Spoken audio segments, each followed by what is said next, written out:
कि तेजस्वी जी यहाँ बांट रहे हैं कि अखिलेश जी की सरकार बन रही है, तो हमने उस समय भी कहा था कि ये 75 लेके जाएंगे तब भी उनकी सरकार नहीं बनेगी। वही हाल होने वाला है।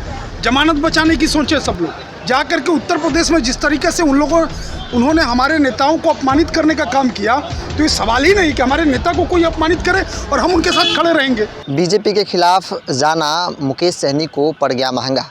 पहला उदाहरण आप देख लीजिए, बोचहा सीट पर जहां उपचुनाव हो रहे हैं वहां पे बीजेपी ने अपने उम्मीदवार दिए हैं। नाराज मुकेश सहनी ने भी अपना उम्मीदवार वहां पे दिया है।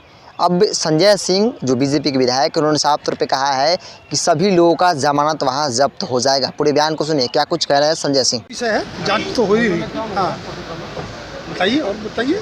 बोचहा में मुकेश सहनी का नामांकन हुआ है, उनके प्रत्याशी का, बीजेपी पर कितना असर डालेगी? बीजेपी पर असर, बीजेपी प्रचंड बहुमत के साथ जीतने जा रही है।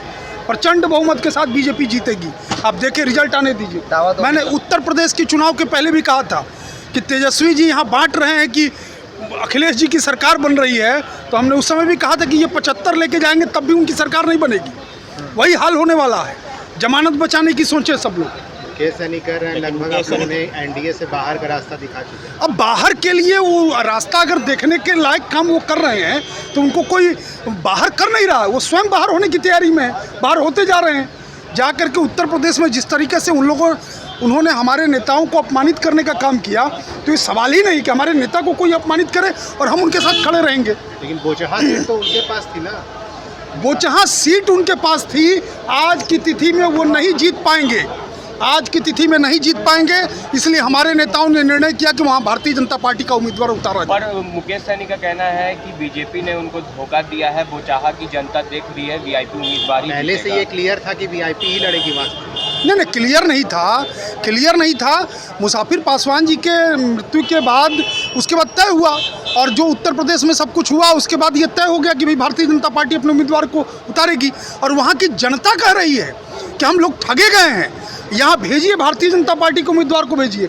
और लोगों के जनादेश का मान रखते हुए, वहाँ के लोगों की जिज्ञासा पर और वहाँ के लोगों की मांग पर भारतीय जनता पार्टी ने अपने उम्मीदवार को भेजा है।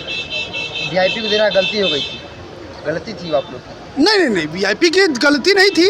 उस समय में जो निर्णय, उस समय के हिसाब से तात्कालिक निर्णय जो कुछ भी हुआ वो सही था, परंतु आज की तिथि में वहाँ की जनता कह रही है कि आप बीजेपी के उम्मीदवार को भेजिए, और उसके हिसाब से उम्मीदवार गया है। बीजेपी विधायक संजय सिंह को आपने सुना, जिन्होंने साफ तौर पे कहा है कि सभी लोगों का जमानत जो है वो जब्त हो जाएगी। बोचहा सीट जो है वो वीआईपी के खाते में गई थी और वीआईपी वहाँ से चुनाव लड़ी थी, लेकिन वहाँ की जनता की मांग है कि वहाँ पे बीजेपी चुनाव लड़े और प्रचंड बहुमत से वो जीतेगी, क्योंकि वहाँ की जनता ने विगत वर्षों में वह एहसास किया है कि बीजेपी यहाँ से चुनाव नहीं लड़ी, जिसका खामियाजा वहाँ की जनता भुगत रही है। लेकिन ऐसे में बीजेपी विधायक साफ तौर पे कह रहे हैं कि मुकेश सहनी की ज़मानत जो है वो जब्त हो जाएगी। बोचहा की जनता की मांग थी, इसीलिए हमने अपने पार्टी का उम्मीदवार दिया है। संजय सिंह बीजेपी विधायक हैं, मुकेश सहनी की ज़मानत अब जब्त हो जाएगी। इसको में इतना ही। देखते हैं बिहार। नमस्कार।